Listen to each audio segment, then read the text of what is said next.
Hi everyone. In this video, I'll be walking you through how you can get started with GitHub Advanced Security, whether that's because you've recently purchased a product or you're entering a trial or POC and need help getting started with setting up and rolling it out at scale. So to get started, we'll head over to Settings, scroll down to Advanced Security, and click Configurations.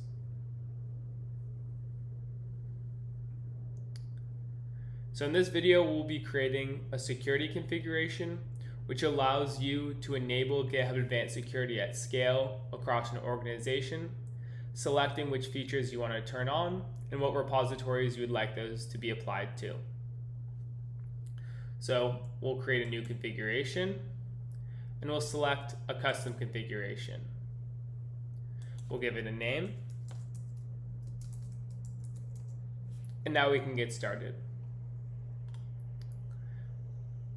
So in this video, I'll be going over each one of these line items, which you can think of as a different feature of GitHub Advanced Security, talk about it, and leave it up to you as to whether you want to enable or disable it, whatever works best for your organization.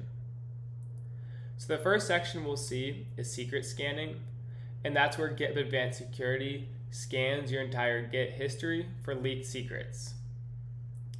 So alerts is that first item, and that is just giving us the ability to send you an alert for a detected secret, key, or any kind of token. Validity checks, that's part of our larger partner program with GitHub Advanced Security, where GitHub Advanced Security, we partner with some of the largest software providers. Think of the companies, the ones that are actually providing those secrets. And then if we identify a secret that's associated with one of those partners, we can send it to them, and they can send us back information on the secret as to whether it's valid or inactive. So that's what validity checks is. Extended metadata, that is just kind of an additional step to validity checks, where when enabling this, we'll try to collect even more information on the secret itself. So validity checks sends it back to the partner, and it lets you know whether the secret is active or not. And extended metadata allows us to fetch even more information on that secret. Generic patterns, that's secret scanning, looking for anything outside of the partner program. So think of secrets that are things like RSA keys or database connection strings that are still secrets but aren't necessarily issued through a partner. The next one is AI detected secrets. So this is using AI to detect secrets, things that don't necessarily always follow a common pattern, but are still a secret. You could think of this as like a password, which is still something you don't want to be leaked. So turning this on allows us to scan for those kinds of secrets. So you'll notice here that this is not set. So we actually have the ability to enable, disable, or not set. So not set means you're just going to leave it up to the repository that this is applied to, and they can go into that specific repository and decide whether they want this to be enabled or not. So leaving this as not set is just saying whoever owns that repository has the ability to set the feature. If you enable it, that means this is going to be the feature for the repository and they can't change it. So that's true for any one of these line items. Something to keep in mind when you're going through and deciding which ones to enable or disable. The next line item is push protection. So this is where we scan at the push level and look for any secrets that are coming in that push. And we can actually block the push if it contains a secret. So where secret scanning as a whole is looking for existing secrets in your code base or just generally your Git history, push protection is preventing those or preventing any net new ones from entering your Git history. So enabling it means that from now on, any push and those repositories that is applied to will be scanned and blocked if it identifies any secret. Something to note here is that this is at the pre-receive level, so your developers don't have to install any software onto their machines. They make a push, it's scanned before it ever enters your Git history, and is blocked if there is a secret. So bypass privileges. This is something to think about. You will want to identify who, if anyone, across your organization or in specific repositories should have the ability to bypass these blocked pushes. So here it's not set. You have the ability to specify specific actors. Say you have certain people on the security team that should be able to override any blocked pushes, or sometimes people want anyone with right access, so anyone with a repository that has right access can bypass it. So something to note here is that even though a secret that's blocked can be bypassed, you'll still have a log of this in your Git history that we can scan for, and so you'll be able to view it at any time. Bypassing it just means you're allowing it to enter your Git history. Prevent direct alert dismissals. That's just where you can control who, if anyone again, has the ability to dismiss an alert. So this is any general secret scanning alert. This is outside of a specific push protection alert. So again, by default, this is not set. You can leave this enabled or disabled. So just think of this as, do you want people in a repository to dismiss an alert, get it out of their workflow, or do you want them to always see that specific alert until it's remediated? The next section we're going to go to is code scanning. So that is where we use our native tool called CodeQL to scan your code for existing vulnerabilities. And we can actually bring it into the pull request experience, where every time you have a pull request against any main or protected branches, we're going to scan and look for any net new vulnerabilities entering your repository. So here, the first line item is default setup, which is enabled by default. So the default setup is just kind of our recommended setup, where we're going to automatically identify which language is in each repository and determine which scans for vulnerabilities that we're going to run on your behalf. So the default behavior is that it's going to run on every push or pull request to the main or protected branch, and it's going to scan in the background, so your existing code base, on a weekly basis. You then have the ability to select the runner type. So whether you want to use GitHub hosted runners or self-hosted runners, our code scanning does need to run on runners. So just something to think about when you're enabling this. Again, we see here, prevent direct alert dismissals. So we had this same line item up here for secret scanning alerts. You also have that for code scanning alerts.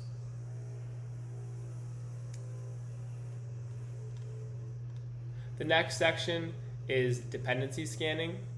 So this is kind of outside the scope of GitHub Advanced Security, because Dependabot is our SCA tool, and it's free for you guys to use at all times. I'll quickly walk through some of these items in case you're new to dependency scanning as a whole, and you can think about if you want to turn this on or not. So dependency graph is kind of your way of opting in to Dependabot. Just it allows us to scan your dependencies and build a graph out of it. So you need to enable this to enable all the rest of the features. So the next one is automatic dependency submission. So that's a feature of our dependency scanning where you can automatically detect and report build time dependencies for select ecosystems. Those ecosystems are in Go, Java, so Maven and Gradle, .NET, and Python projects. The next one is Dependabot alerts. So this allows you to receive alerts for vulnerabilities that affect your dependencies. So we're going to scan your dependencies on your behalf and alert you for vulnerabilities that exist in those dependencies. You then have security updates, which is when you have a Dependabot alert, which is an existing vulnerability in your dependency, we can actually open a pull request on your behalf to address that vulnerable dependency. Again, you have prevent direct alert dismissals. So do you want people in your repository or organization to be able to dismiss those alerts from Dependabot? And you also have the ability to receive alerts for malware. So whenever malware is detecting your dependencies, we'll send you an alert on that, which can be addressed. So then down here, we'll have the policy section. You can use this as the default configuration for any newly created repositories. So just think about if you're going to create a new repository and you want this configuration to be the default one for any new created repository. You can collect public, private, and internal, or all repositories. And then enforcing configuration means it blocks repository owners from changing features that are enabled or disabled.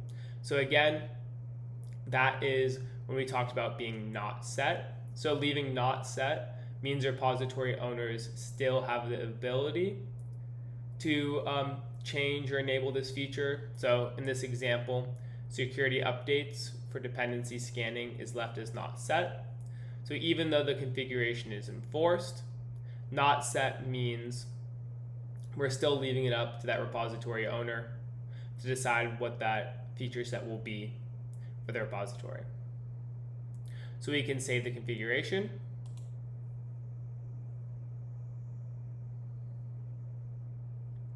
And now it'll be added to one of our security configurations. So in this organization, it's a demo organization, so you'll see there are tons of configurations already applied. However, to apply a configuration, we'll head over to repositories. You can select which repositories you want to apply a configuration to. You can click apply configuration, and you can select one of the configurations. So in this case, it was GHAS configuration. So you can create multiple configurations, as there are reasons why you'd want some repositories to have a specific security configuration and others to have a completely different security configuration. So there's no one size fit all. Just make sure you choose a security configuration that fits your need for a select number of repositories. So once that's applied, you can give it a few minutes and it will work in the background and it will start scanning for secrets and existing vulnerabilities. So after a few minutes have passed, you want to head back over to the Security and Quality tab. And I'm still at the organizational level. So here is where you will see all of the alerts from GitHub Advanced Security. This overview page is just going to show the number of open alerts over time. Currently, I have this set to show the last 30 days, where I group the alerts by severity. You can see critical, high, medium, and low, showing how my company is responding to these alerts over time. So what you'll notice down the bottom in this findings tab, this will start to be populated as those scans in the background are running. So the Dependabot section will show all the Dependabot alerts. So we have malware and those vulnerable packages. We have code scanning. So that's going to show all of those vulnerabilities identified in the repositories that the configurations have been applied to. And then we have secret scanning, where you can see the default secrets, which are part of the partner provided patterns. And then we have generic, as I mentioned, things like RSA keys. So if we go back to the default secrets, we can sort by validity. Again, that was part of that partner program where you opted into. And if we come into one of these, we can see the name. So this, we identify this is from Google. It's currently saying it's a publicly leaked active secret. We have the ability to verify the secret, so that's going to send it back to Google, and they're going to let us know if it's still active. So it just verified, and this is still a publicly leaked active secret. You can have the remediation steps, and this is actually a public leak. So if you see here on the bottom, it's going to let us know where it's been publicly leaked. So that's everything I wanted to show in this video. Thanks for watching. I covered how you could set up an advanced security configuration, which allows you to apply GitHub advanced security features at scale, and then how you could head to the security and quality page to see those findings and take action from there.